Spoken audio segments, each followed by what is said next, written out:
Hello guys, मैं आज की इस वीडियो में एक काफ़ी ज़्यादा सेंसिटिव टॉपिक को टच करूंगा जिसका नाम है हम राइट MLM ड्रग सेलिंग या फिर नेटवर्क मार्केटिंग की कंपनी का चुनाव कैसे करें, या फिर अगर आप पहले से ही उस किसी कंपनी में काम कर रहे हो देन क्या आपके लिए वो राइट है या नहीं है। मैं पहले एक बात क्लियर करना चाहता हूं, मैं किसी भी पर्टिकुलर एक कंपनी के बारे में बात नहीं करा। मैंने कुछ पिछले 3-3.5 महीने में स्टडी की हुई है, देन उसके बाद मैं ये वीडियो बना रहा हूं। सो पर्टिकुलर अगर आपको लगता है कि ये तो मेरी कंपनी के बारे में बात की जा रही है, देन कहीं ना कहीं वो जो ड्रॉबैक है आपकी कंपनी में है, इसलिए आपको लग रहा है। अगर उसमें ड्रॉबैक नहीं है देन आपको नहीं लगेगा, वो अगर है देन लगेगा, सिंपल सी बात है। So let's start. सबसे पहले मैं बात करूंगा, जिस भी कंपनी में आप काम कर रहे हो क्या उसका प्रोडक्ट अफोर्डेबल है। एक आम इंसान क्या उसे अफोर्ड कर सकता है, प्लस रीपरचेज कर सकता है। चलो एक बार तो परचेज कर लेगा कोई भी, क्या उसे रीपरचेज कर सकता है। नेटवर्क मार्केटिंग का मतलब क्या होता है, यहां पर ये नहीं होता है कि अकेली हमने टीम्स को बनाना है। यहां पर क्या है, हमने कस्टमर भी बिल्ड करने हैं। काफी कंपनीज में ऐसा हो रहा है कि कस्टमर बिल्ड नहीं हो रहे, डिस्ट्रीब्यूटर बिल्ड हो रहे हैं। अगर आप नेटवर्क मार्केटिंग की सही तरह से, ड्रग सेलिंग की सही तरह से डेफिनेशन को देखो तो इसका मतलब है कि आपने जो भी कंपनी काम कर रहे हो उसमें आप जो प्रोडक्ट मूव कर रहे हो, नेटवर्क के थ्रू मूव कर रहे हो और कस्टमर तक पहुंचा रहे हो। आप अपने डिस्ट्रीब्यूटर को भी बिल्ड कर रहे हो, उसे भी इंक्रीज कर रहे हो, और अपने कस्टमर बेस भी है वो भी बिल्ड कर रहे हो। अगर आप जिस भी कंपनी में काम कर रहे हो उसमें आपके पास 10 कस्टमर नहीं है जो रीपरचेज कर रहे हैं आपसे प्रोडक्ट, 5 कस्टमर नहीं है मिनिमम, देन कहीं ना कहीं उसकी जो रीपरचेजिंग है काफी ज्यादा कम है। आपकी जो कस्टमर है वो नहीं बढ़ रही। आपको हर वक्त कहीं ये तो नहीं है कि डिस्ट्रीब्यूटर ढूंढना पड़ रहा है प्रोडक्ट टर्नओवर को इंक्रीज करने के लिए, क्योंकि जब भी कंपनी, कोई भी दुनिया की कंपनी है, पैसा देती है वो टर्नओवर के ऊपर देती है। आप कितना टर्नओवर उसके लिए जनरेट कर रहे हो, देन आपको उसमें कुछ पार्ट मिल जाएगा, परसेंटेज मिल जाएगा। ये तो यूनिवर्सल ट्रुथ है पूरी कंपनीज का। पूरी दुनिया में अगर जॉब भी करते हो वहां पर भी आपको कुछ परसेंटेज मिलती है आपकी काम की। यहां पर भी सेम होगा, लेकिन क्या आपको उस टर्नओवर को इंक्रीज करने के लिए हर वक्त अपनी जो टीम का साइज है वो तो नहीं इंक्रीज करना पड़ रहा है। आपके मान लो अगर 100 लोग एक्टिव हैं टीम में, उनकी रीपरचेजिंग हो रही है, मान लो 3 महीने उन्होंने कुछ भी काम नहीं किया आगे डिस्ट्रीब्यूटर को इंक्रीज करने का, क्या वो रीपरचेज कर रहे हैं उन प्रोडक्ट को? अगर कर रहे हैं, कितने लोग कर रहे हैं और कंटिन्यूसली डेली बेसिस पर कंजप्शन कर रहे हैं? हर एक जो फैमिली का मेंबर है कंजप्शन कर रहा है या नहीं कर रहा है? अगर हमारे डेली यूज वाले प्रोडक्ट भी है, अगर वो ओवर प्राइस है, देन हमारे घर वाले क्या करेंगे? घर वाले करेंगे कि आप ये तुम यूज कर लो, नेक्स्ट टाइम मैं यूज करूंगा। क्योंकि पॉकेट अलाउ नहीं करती। हम इंडिया में रह रहे हैं, इंडिया में एवरेज इनकम कितनी है? 7-8 हजार रुपया महीने का, 10 हजार रुपया महीने का। ज्यादातर लोग कमाने वाले 80 to 90% वो है जो मिडिल क्लास या लोअर क्लास फैमिली से बिलोंग करते हैं। सो हमें देखना पड़ेगा कि कहीं वो प्रोडक्ट ओवर प्राइस तो नहीं है। इंडिया में नहीं चलेंगे, वो कस्टमर बेस्ड नहीं बनेगा, रीपरचेजिंग नहीं होगी।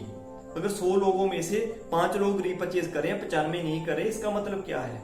95 लोग भी एक्टिव हैं लेकिन रीपरचेज नहीं कर पा रहे।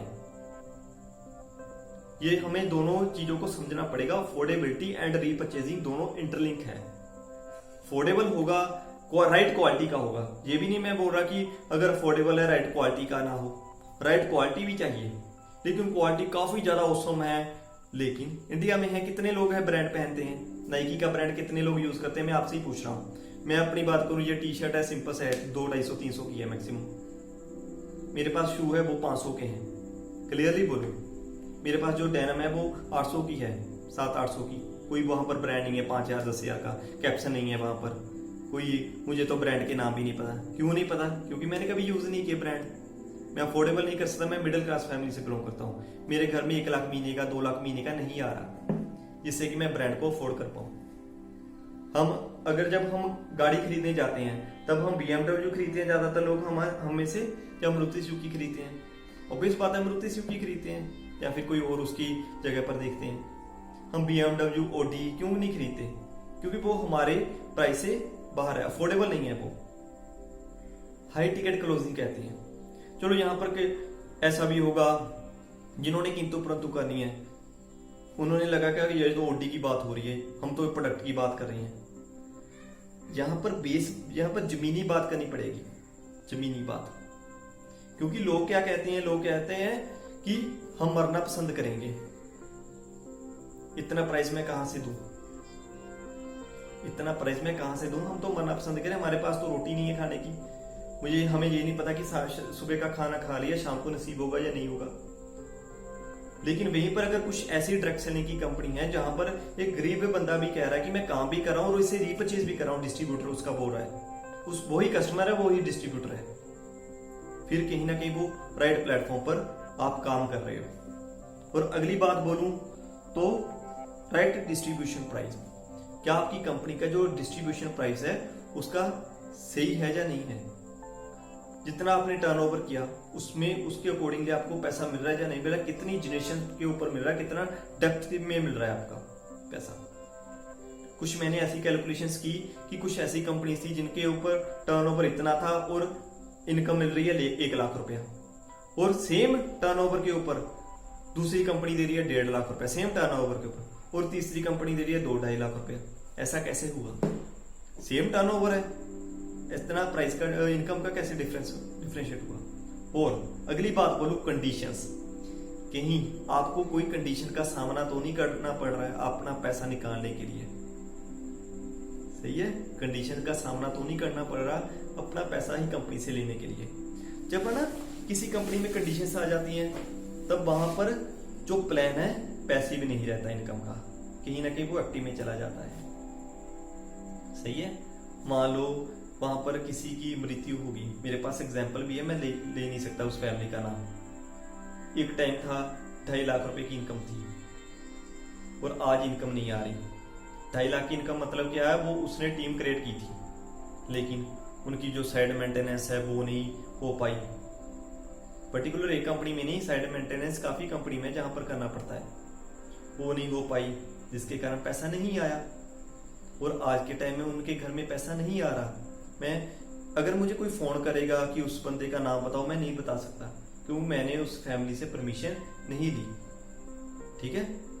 रियलिटी है, लेकिन रियलिटी है, अगर मैं उनसे परमिशन लूंगा, अगर वो परमिशन देंगे फिर तो ठीक है, अदरवाइज ऐसा हुआ है क्योंकि वो कंडीशंस उस बंदे के जाने के बाद कंडीशंस को पूरा नहीं कर पाई उनकी फैमिली। उन्हें पता नहीं था क्या क्या कंडीशंस थी, अगर कंडीशंस के बारे में पता था तो इतनी इनकम नहीं आ रही थी जितनी उनकी कंडीशंस लग रही थी, साइड मेंटेनेंस को, एक्टिव क्वालिफिकेशंस को। मान लो अगर इनकम आ रही है 1 लाख की और कंडीशंस में 1.5 लाख रुपया जा रहा है, क्या आप कंडीशंस को पूरा करोगे? कोई भी फैमिली नहीं करेगी, 50,000 पल्ले से पड़ रहा है। और कंडीशन से क्या होगा? कंडीशन से होगा बल्क बाइंग। जब मान लो किसी का चेक बन रहा है 1 लाख रुपया और उसे कंडीशन के हिसाब से उसे खुद से पल्ले से पैसा लगा रहे हैं 80,000 रुपया, उसे क्या लगेगा? चलो 80,000 लग रहा है, 1 लाख रुपया आ रहा है, 20,000 का प्रॉफिट हो रहा है, और 80,000 के प्रोडक्ट का क्या करेगा? वो मार्केट में कम प्राइस का हाफ प्राइस में सेल करेगा, कोई ऑनलाइन वेबसाइट में वो अपलोड कर देगा उस प्रोडक्ट्स को। और इससे क्या होगा? जिस बंदे ने मेहनत करके कस्टमर बनाया होगा उसका कस्टमर टूट जाएगा। वो 2-3 महीने ले गए उससे बंदे से, और उसके बाद कहेंगे कि वो तो ऑनलाइन में भी सेम मिल रहा है प्रोडक्ट, मैं आपसे क्यों लूं? ये क्यों होता है? क्योंकि बल्क बाइंग के कारण।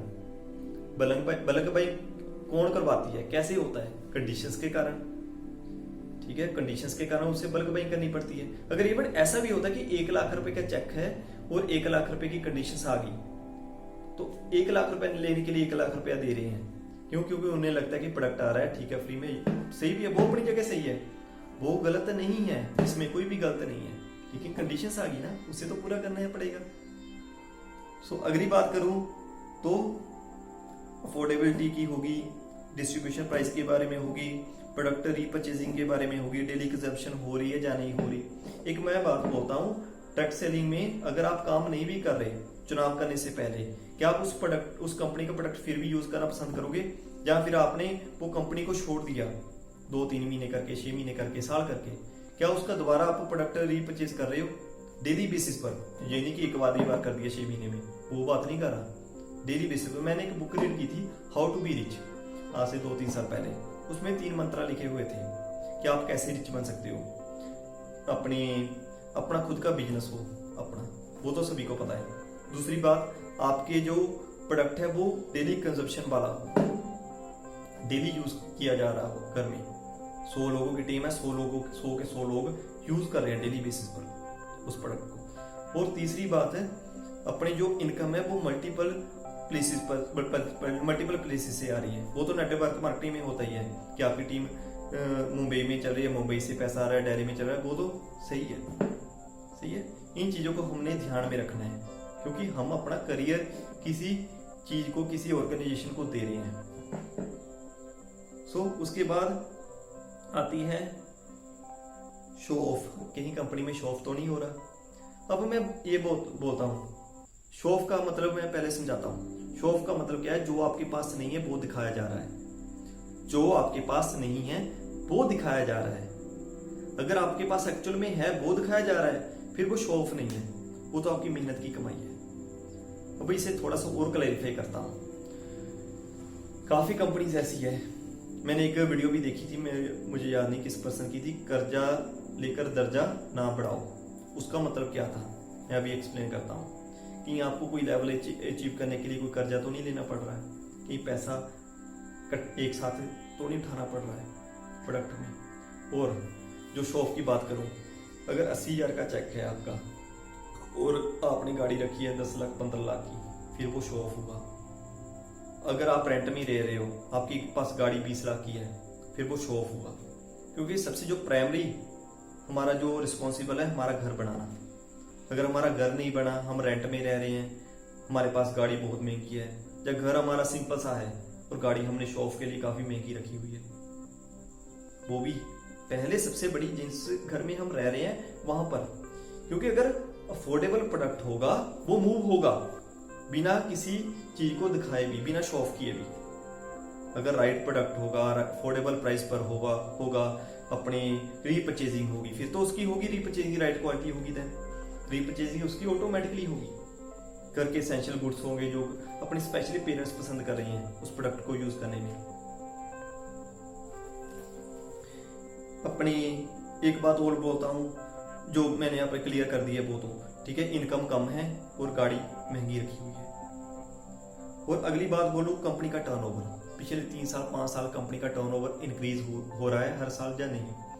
अगर वो टर्नओवर इंक्रीज नहीं हो रहा, फिर भी कहीं ना कहीं प्रॉब्लम है। बेशक स्टेबल है वो, मान लो अगर 10 करोड़ है टर्नओवर और अगले साल 10-11 करोड़ का है टर्नओवर, हमें लगता है ठीक है, कंपनी घाटे में तो नहीं जा रही, लॉस तो नहीं हो रहा, लेकिन इंक्रीमेंट भी नहीं हो रहा ना। अब कंपाउंडिंग का मतलब क्या होता है? कंपाउंडिंग का मतलब क्या? इंक्रीज हो रहा है टर्नओवर, टीम इंक्रीज हो रही है, इतने डिस्ट्रीब्यूटर कम काम कर रहे हैं आपकी कंपनी में, इसका मतलब क्या है? वो तो टर्नओवर इंक्रीज होना चाहिए, हर मंथ हर ईयर होना चाहिए। लेकिन अगर वो स्टेबल है या फिर कम हो रहा है, फिर कहीं ना कहीं प्रॉब्लम आ रही है। वही बात है, डिस्ट्रीब्यूटर बढ़ रहे हैं नहीं, कस्टमर नहीं बढ़ रहे। सही है, डिस्ट्रीब्यूटर नहीं बढ़ रहे हैं, फिर टर्नओवर इंक्रीज हो रही है, लेकिन वही डिस्ट्रीब्यूटर ना तो कस्टमर बना रहे हैं, ना खुद कस्टमर बढ़ रहे हैं डेली बेसिस पर, कंसिस्टेंट बेसिस पर। और उससे क्या होगा? टर्नओवर स्टेबल रहेगी, नए पर्सन आ रहे हैं, इंक्रीज हो रही है टर्नओवर, नए पर्सन नहीं आ रहे, वो स्टेबल है। हमने ये देखना कि टर्नओवर क्या इंक्रीज हो रही है, ठीक है। अचीवमेंट कितनी है पिछले 3 साल की अचीवमेंट, फिर मैं क्लियर करूँ in terms of, not in terms of car के मामले में नहीं। हमें नहीं पता कार कैसी आई है, हमें नहीं पता एक्चुअल में। हमने ये देखना है पैसा कितना आया है उस कार लेने के लिए। कितने लोग हैं जो नए पिछले 1 साल में नए हैं, अचीवमेंट की है। अगर किसी का 1 लाख चेक है, अगले साल 1 साल में की बात करूं तो 2 लाख हुआ है या नहीं हुआ? कि वहां पर ही तो नहीं टिका हुआ है, क्योंकि कंपाउंड तो हो रहा है, कंपाउंड तो हो रहा है, टीम इंक्रीज हो रही है। 1 लाख का अगर चेक आ रहा है आपका हर मंथ, देन आपकी टीम बढ़ रही है, लेकिन आपका इनके चेक नहीं बढ़ रहा है। क्यों? क्योंकि कंजप्शन नहीं है डेली की। और इसके अलावा जो क्लियर है, अंडरस्टैंड किया आपने? सो अपनी अगर 1 लाख रुपए का चेक है, कम से कम 1 साल के बाद 2 लाख का मिनिमम होना चाहिए। कहीं पुराने पर्सन ज्यादा तो नहीं, वो ही स्टेबल है, वो ही कमा रहे हैं पैसा, क्योंकि उनकी हजारों की टीम बनी हुई है, उन्हें पैसा आ रहा है। नई अचीवमेंट कितनी है, 1.5 साल 2 साल की पिछली अचीवमेंट्स कितनी है। हम यहाँ पर नेटवर्क मार्केटिंग में एक बात कहते हैं, अगर 5 साल आपने लगा दिए तो 50 साल काम करने की जरूरत नहीं पड़ेगी। काफी ऐसी कंपनी जिन्होंने 4 साल 5 साल लोगों ने डेडिकेशन के साथ दिए, लेकिन फिर भी उन्हें काम करने की जरूरत पड़ रही है। ऐसा क्यों हुआ? मैंने आपको पहले कारण बता दिए हैं। और अगली बात बोलूं, पहले दिन प्लान क्लियर कराया जा रहा है या नहीं कराया जा रहा, टोटली जो भी प्लान है। अगर हम पहले दिन झूठ बोल रहे हैं, पहले दिन हम अपने प्लान को पूरी तरह एक्सप्लोर नहीं कर पा रहे, फिर कहीं ना कहीं हमारे में कमी है, हमारे प्लान में कमी है, हमारे कहीं ना कहीं जो हम नहीं बता पा रहे कॉन्फिडेंटली। अगर प्लान आपका सही है तो हमें एक दिन क्लियर करवाना पड़ेगा, वो प्लान पहले दिन ही क्लियर करवाना पड़ेगा। एक्चुअल में प्लान है क्या, एक्चुअल में पैसा कैसे आएगा। कंडीशंस हम अगर 6 महीने के बाद 1 साल के बाद बता रहे हैं, फिर गलती किसकी है? क्लियर? सो इन चीजों के बारे में अगर ध्यान दोगे, अब आप एक सही नेटवर्क मार्केटिंग की कंपनी का चुनाव कर सकते हो। अगर आप एग्जिस्टेंट, अगर हम किसी कंपनी में मूव भी हो रहे हैं, देन हमें कहीं ना कहीं हमने जियो सिम भी यूज की, दूसरी अपनी कंपनी की छोड़कर हमने मोबाइल भी चेंज किए, हमने कपड़े का ब्रांड भी चेंज किया, जो भी हम पहन रहे थे ब्रांड है या कुछ भी है हमने किया। वो क्यों किया? क्योंकि हमें लगा वो बेस्ट है। हमारे एक करियर का सवाल है, हमारे नीचे की टीम की करियर का सवाल होता है, जो हमें मतलब एक गिल्टी सी भी फील होती है जब आपकी टीम ग्रो नहीं कर पा रही। आपकी जब टीम ग्रो कर रही है, देन आप सही प्लेटफॉर्म पर सही कंपनी के साथ काम कर रहे हो। We rise by lifting others, ना कि हम खुद लिफ्ट कर रहे हैं, खुद पैसा कमा रहे हैं, नीचे कुछ नहीं आ रहा। नीचे तब तक आपकी पैसिव इनकम नहीं स्टार्ट होगी, तब तक आपका कोई एक लेवल अचीव नहीं होगा। ऐसा सो राइट कंपनी को चूज करो जिसमें आपका लगता कि बेटरमेंट है आपका फ्यूचर। अगर आपको और कोई एडवाइस चाहिए देन ना, मैं आपको नंबर दे दूंगा अपने कैप्शन में वीडियो के, और जो भी है आपको नंबर मिल जाएगा। ठीक है, आप मुझे फोन कर सकते हो, मैसेज कर सकते हो, व्हाट्सएप कर सकते हो। So thank you so much.